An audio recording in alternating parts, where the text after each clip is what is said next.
Okay, we're recording, so make everything perfect at this point, Mark. Yes, that's going to happen. Right. Yeah, end-to-end test failure triaging training session. Let's go. So I'll share my screen. I think that will be a good way to go. And I'll go through the process. I'll share my desktop. Come on, share. There we go. And now I can't get to the buttons I need. All right. I want to open that document. So we have the debugging guidelines that Sanad was kind enough to create just recently. So yeah, we'll follow through that and then feel free to jump in with any questions at any point. And yeah, we'll add some stuff to this as well. And we also have the Google document that we can take notes in to make sure we don't forget anything that's important and refer to later. Right, so starting off with, what I'd usually do is I check the nightly and staging pipelines. I would usually do that in Slack because there's the chance that somebody else has already started looking into the failures. So, for example, if we go back to staging today, we can see here that I'd looked at the failures and found that there were some failures that possibly related to other ones. And going back again further, we can see that Synad's reopened an issue on a previous staging pipeline failure. So yeah, I would start off with checking Slack to see if any work has already been done. And if so, job's already done. But let's assume that that isn't the case and we're starting from scratch. So I would open the pipeline. Hey, Mark, can I yep. ask you a question real quick? Sure. So you went back to even a previous pipeline that Sanad had worked on. Or were you trying to see if somebody, I mean, you can't really tell at this point, I think, what the failure is, right? Because No. all you have is a link to the pipeline itself. So you were just demonstrating that. Yeah, that's right. Okay. Yeah, I'm just demonstrating that, yeah, in this case, Sanad has gone through, followed the pipelines, had a look, seen the failures, and opened a few issues. Yeah. But assuming that that hasn't happened, then I'd be doing the same thing that he'd done, which is click on the pipelines link, and then go through and check the failures. In that, I clicked on one where it actually passed, but if you see before, it failed the first time and then passed, which means it was retried. And so I'm going to go through and click on just any of them so I can bring up the list and then scroll down and see the actual failures that occurred. And yeah, here we can see that this one did fail. Mm-hmm. Do you recommend doing a retry before? Yeah, a retry at the start. So yeah, it should be reported anyway, even if it does pass, like it did this time. It passed after the retry, but that just means it's a flaky test. So yeah, this should be reported. I don't know if this one has actually been reported. So what I would do is I'd copy the file name there and then search for it. There's a couple of ways of doing this. One quick way is just to have a look at the issues here. So having a look at the nightly issues to see if it's already open here. There isn't one. Now, what I want to do ideally is make sure that nobody else has opened an issue somewhere else. So it's possible that an engineer had encountered the same problem running the test themselves. They might not know to open an issue in the nightly or the staging project, in which case they might open it in CE or even EE. So I do a quick search at the group level to search across all the projects. That'll take a while, but if nothing comes up there, then I can be pretty confident that nobody has seen that failure. I'm going to assume that's, yeah, okay, good. Didn't take too long, but long enough. There's nothing open, so we can create a new issue. So back in the nightly project, because that's where the failure happened, I'm going to report a failure in this file. So there was a closed issue. So it looks like our process is to open a new issue and not reopen old ones, correct? That's right, yeah. And that's a good point. It is a good idea to have a look at the closed issue. It might be the same issue, might have been closed pretty recently. So that's a good point. Let's see if it was similar enough. Might reopen it. But it looks like it's not expected to, scroll across and see. Yeah, so let's see what the text was. Expected cloning into. And the test was push git lfs commit is replicated to the secondary. And this one was regular git commit is replicated to the secondary. And scrolling down, I don't see any mention of the other tests in that file. Yeah, so but even if it was, like it's a different we probably wouldn't reopen. Yeah, we probably wouldn't. We might if it happened, if it was just closed recently and it turns out that the fix didn't work or the fix hasn't gone in yet. We need to make sure that it's checked later. But yeah, that doesn't seem to be the case now. This was merged a week ago. So yeah, we'll continue with reporting this one. So I'm going to copy the failure stack trace just up to, in fact, I'm going to grab it up to the first time that the file appeared, so we know exactly which test it was. The rest is stack trace from the framework, which is always the same, so we don't need to worry about that. And I'm going to paste the stack trace in there. I'm also going to paste, oops, okay. I'm going to paste in the link to the job.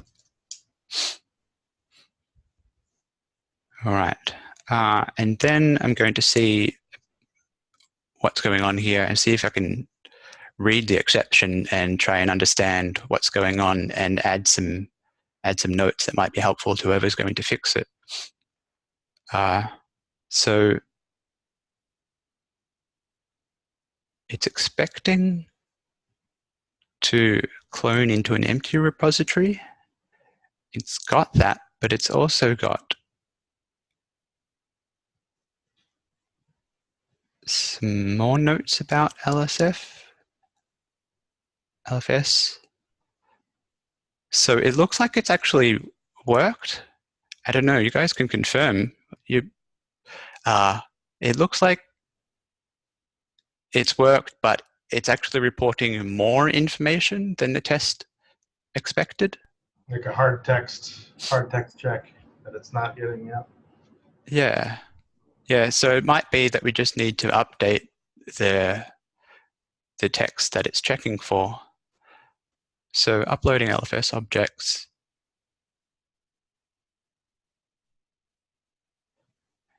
Yeah. I'm not actually sure about that. So yeah, it's expecting uploading LFS objects. We got initialized and we got create happening. We have config there happening, but we don't have uploading LFS. So it's possible that LFS didn't actually work in this case, rather than just not finding the right text. So that would need some more investigation. So I'm going to leave the issue details at that for the moment. We'll get back to the investigation. So the issue should have a link to the failing job. Should have a screenshot if available and a HTML capture if available. So I'm going to browse to the job artifacts and find the test output.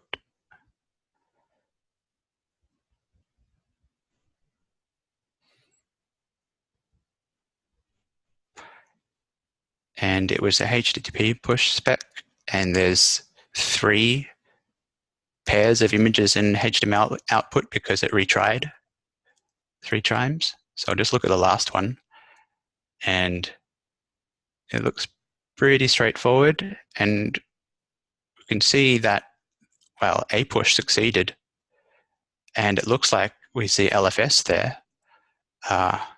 So yeah, again, it seems like it's possible that it worked, and the test, the text that the test is checking for just doesn't match. But yeah, I would want to reproduce that locally to make sure. So in the meantime, I'll download that image so I can add it to the issue, and I'll add a link to the screenshot as well. And then we need some labels. So it's QA quality. All fails are P1 and S1. And it's a bug. And that just means it's a bug either in the test or in the application. We don't know yet. But in either case, that's the same tag that's needed. And it's a P1 based on the priorities mentioned here. So just double check those. P1 is for tests that needed to verify the fundamental GitLab functionality, as opposed to P2 for tests that deal with external integrations. And this one is geo LFS functionality. It's not an integration with another service, but actual LFS itself. So that counts as a P1. And let's see. Yeah, that was it for the labels. We also want a milestone. Where did I put it? So milestone is now. It's a geo test, so we don't have a cross-functional team member assigned to geo, I think. What does geo fall under? Is it configure? I'm not sure.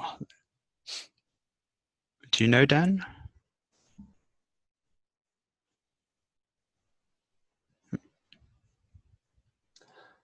Sorry, Mark, I'm not sure. Yeah.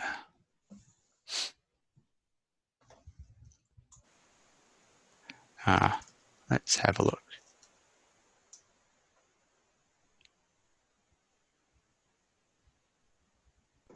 And the enablement stage. Enablement, right? Okay, yeah. So we don't have a cross-functional team member for the enablement stage at the moment, so I won't assign that. I won't CC anyone on that one. All right, so we can submit that issue. Oh, sorry, and it's a transient failure because it did pass after retrying. So we can submit that. Right, and so now, okay, this one is a bit problematic and probably not the best one to continue with for this training session because geo isn't so straightforward. Setting up the primary and then the link with the secondary manually takes a bit of work. So I don't want to spend too much time on that now. So I'll just say the next steps here would be to do that replication, to try to reproduce it locally. And for the sake of hopefully fixing the test if it's a failure in the test, otherwise providing some more input to report an issue for a developer an engineer to look into fixing an actual bug if it's an actual bug in the application. And then the next step for us would be to quarantine that test. So I'm going to leave that for now, and I'm going to have a look at another issue.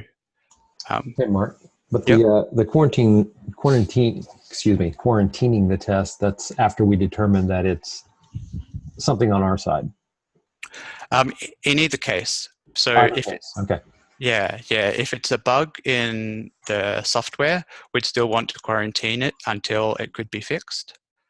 And if it's a bug in the test, we can hopefully fix the test immediately. If we can't, we'd want to quarantine it anyway until it could be fixed. So do we treat quarantine bugs differently, whether they're on our side or they're an actual feature bug? Do we have any kind of different prioritization? I wouldn't say that we do. If they're quarantined, we still want to get the test running as soon as possible. You know, if it's a bug in the software and that's why the test has been quarantined, then that's something that should be fixed as soon as possible, of course. But if it's a bug in the test itself, then we want to make sure that that test is running. Even if it's quarantined, we can run it and see the results, but it's slightly less likely to be on our radar if it's running in the quarantine jobs that are allowed to pass. Yeah, so if I go back to the pipeline, we can see here that all of these quarantine jobs are allowed to fail. So there was failures in here, but these are ones that are quarantined, and they're not likely to be looked at regularly enough. So yeah, it is important that we get those tests fixed. So that's a good point. Are you going to dive into quarantining test in this discussion? Yeah. Okay. So let's go ahead and quarantine this one anyway, because it needs to be investigated. It's going to take some time. So in the meantime, we can quarantine it anyway, so it's not holding up subsequent test runs. So it's an EEGO test. So I'm going to need to get to my EE repo. And I'll pull the latest from master, and come on. Looks like I haven't done this in a while on this machine. That's right. I forgot, Mark, that you and I both use Agnoster terminal font or terminal layout. Yeah. Yeah, I just followed a guide in some document. I think it was in some link off the onboarding issue. I didn't really have any preference, so I just used whatever was linked in a guide somewhere. So I'm going to use VS Code to quarantine this test as soon as it opens. Okay. It seems like my VS Code instance has broken. So I'm just going to force quit it and try it again. Nope. Force quit. There we go. Yeah. Okay. Let's try that again.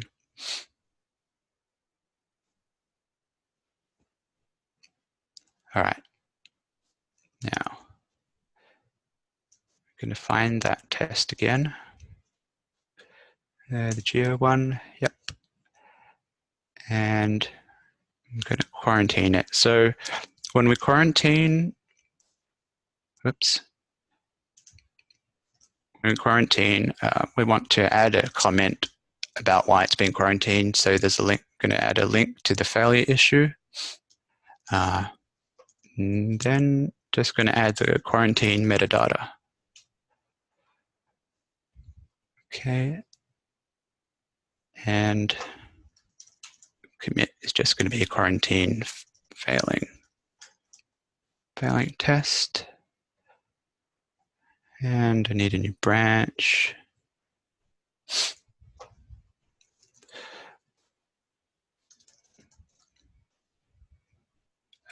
geo test, quarantine geo test, yes. And commit that.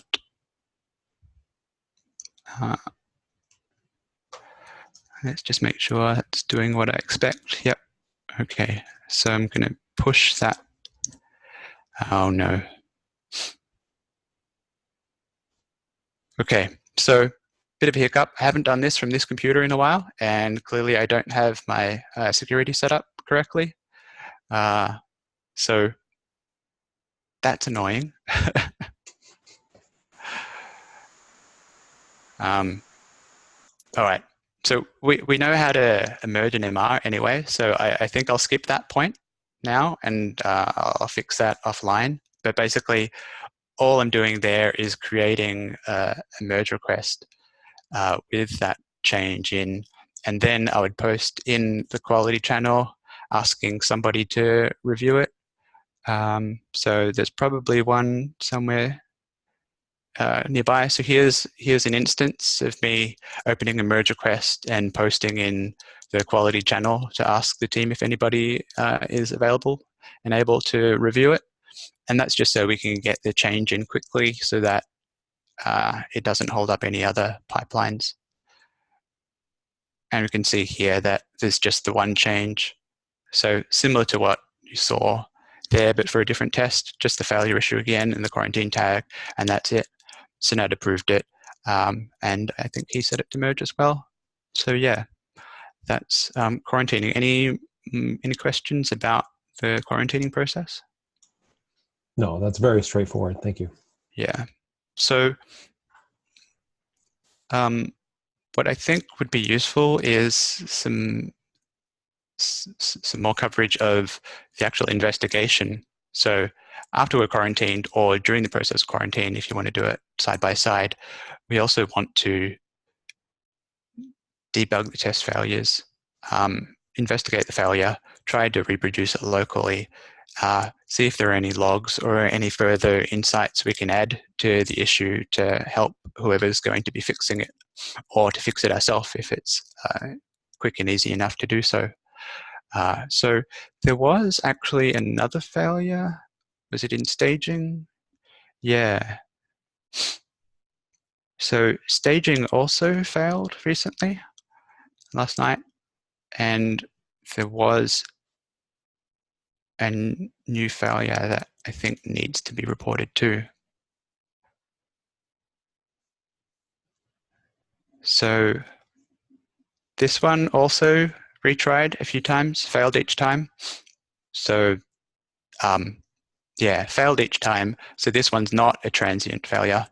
It's not a flaky test. It's an actual legitimate failure.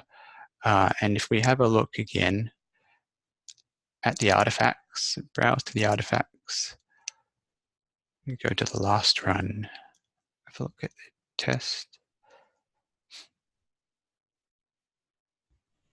And lots of retries. Have a look at the screenshot for the last failure. All right, and we see that it has a dialog open to create a new file. So an element that it's trying to click is not clickable atom element. So it looks like that dialog is in the way, and the test is expecting to be able to click something that's behind the dialog. And it was trying to do that at create new file from template. So assume I've gone through the process of opening an issue, pasting on all of this, add the labels, etc., quarantined the test, and now I'm at the stage of investigating this. So I'm going to skip that for now and just get straight into the investigating. So I want to see what's going on here and what element it was trying to click. And the file is the web IDE test. So I'm going to go to CE this time. And I'm going to open that file. Oh, I didn't actually see if that was the right one. There are two tests with the same file name, and that's the repository one, so that's the wrong one. Actually want the web IDE test. And the line that it was failing at was 70. So that should be where the create new file from template line is. And it's having problems in the edit page, web ID edit. And that was this line, I believe, 55. Yeah. So it's trying to create a new file from template. It's clicking an element. So that's clicking this file template drop down. And that's the one that wasn't clickable. All right, so let's see what that looks like in GitLab itself. So I'm going to open a test project. I have a test project that I just use to play around in when doing this sort of thing. And I want the web IDE. And I'm adding, so the test is about adding a template. And so here is the dialog that was in the way. And what the test is supposed to do is click on one of those. So I'm going to get rid of these other files. That's the edit file, and the test is back here. So the test opens the web IDE and then tries to create a new file from the template. That clicks a new file button. So I did that, click the new file button there, and then within the template list, it's going to click on the file name. So we should be able to find a template list element in here, QA template list. So that's that one, QA template list, and it's going to click on the file name. Now what file name was it in this case? It doesn't really matter because it failed on all of them. So it gets the file name from this array of hashes here. So you can see here the file name git ignore, GitLab CI. It matches each of these file names. And then if I click on one of them, which is what the test does, the test in the edit page here, it clicks on the file name. So I do that, and the dialog disappears. But in the screenshot, we had the dialog still there. So something has gone wrong there. Capybara thinks it clicked the file name because the failure happened at this point. We have we have an exception being raised if the element's not found when it tried to click it. So for whatever reason, it thinks it was successful in clicking that. So what might be happening here is that there's an animation there. Can you see that? When I click the new file button, the animation drops the dialog down slowly. This is something that's happened in a couple of cases before, where while the animation is happening, Capybara finds the element, goes ahead and clicks it, and yeah, Dan, you may know. Yeah, I wanted to actually bring this up. So this is actually part of the dynamic element validation. One thing I completely forgot to do is on the dynamic element validation, we validate that it appears, but also that it's clickable. So that'll be something like that would fix this as well. Yeah, that's exactly what's happening. It's not clickable either because it's animating or, so.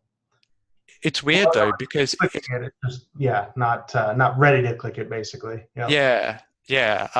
It's clickable in the sense that it's visible, it's there, the element is definitely there, but it's being animated, so something about the click goes wrong. Yeah. So like I said, the dynamic validation would catch stuff like this too. Yeah. One other way we could fix this is with a retry. So we have an exception being thrown Mark, what about the click on element? I'm sorry, the click on. Yeah. Is that capybara method? Yeah, it is. Okay. Yeah. So I wonder. So it's not click on. If it's not click element, we can't control it because we can on click element, of course, wait for the thing to be clicked to be ready to be clicked. But yeah, click on is a little bit different. Yeah. So it would be better for this to be click element, and in general, we want that anyway. We want a page objects to be using the element methods rather than pure capybara methods. So a couple of things we'd want to do there. And there are a couple of options for fixing this. Okay. Basically, we're getting into the weeds of fixing the test now. So we don't need to go into detail into that for this training session. Basically, fixing the test. So this is looking at the code. Haven't got to actually running it yet, but we already know how to do that. So in that case, you would run the test locally, make whatever fixes you need to, and then submit the fix and unquarantine the test. Let's assume we know this isn't a flaky test, in fact, because it's failing every single time. So if we fix it, then we're pretty safe in assuming that it's fixed. On the other hand, if it was a flaky test, then we might not want to unquarantine the test when we submit the fix. Ideally, we'd run it a few times, let it pass in a few pipelines before we unquarantine it. And there is a handbook entry on quarantining and unquarantining. So So in the guidelines here at the next steps, we have some information about how to proceed with fixing it and whether or not to unquarantine it. And that'll be updated as well soon. There's still some discussion about that, added a point about that.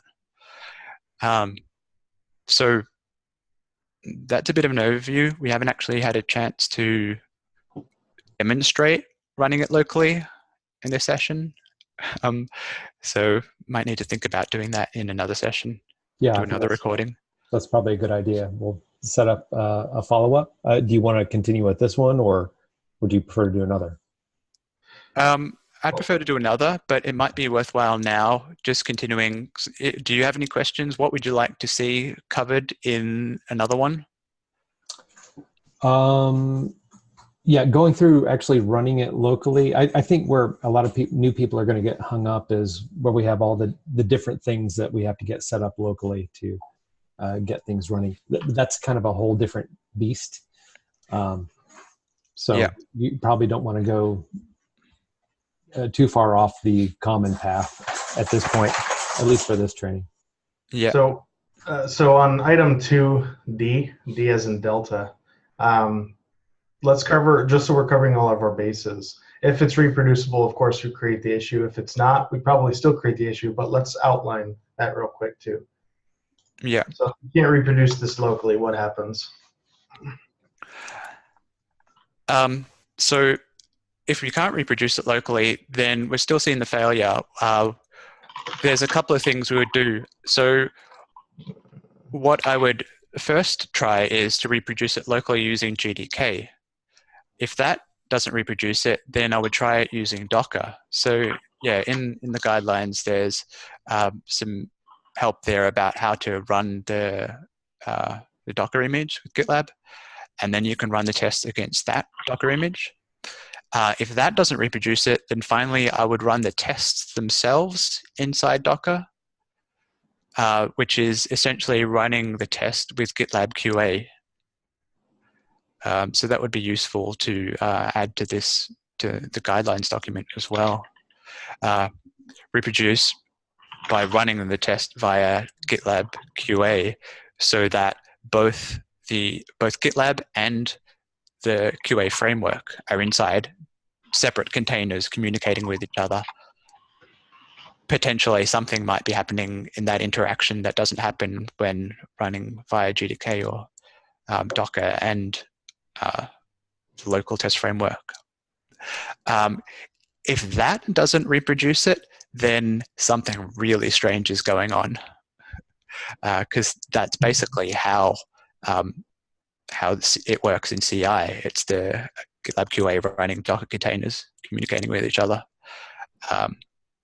Yeah. Another thing is maybe make sure up to date. Yeah. Sometimes if you check out of master, you're kind of like behind. So yeah. And also, when reproducing locally, that can be an issue because you might have changes that are different to what's being tested in CI. But if we follow the instructions in the guideline and actually using the SHA that corresponds to the nightly image that actually failed, then maybe that's a demo we can get into the next time we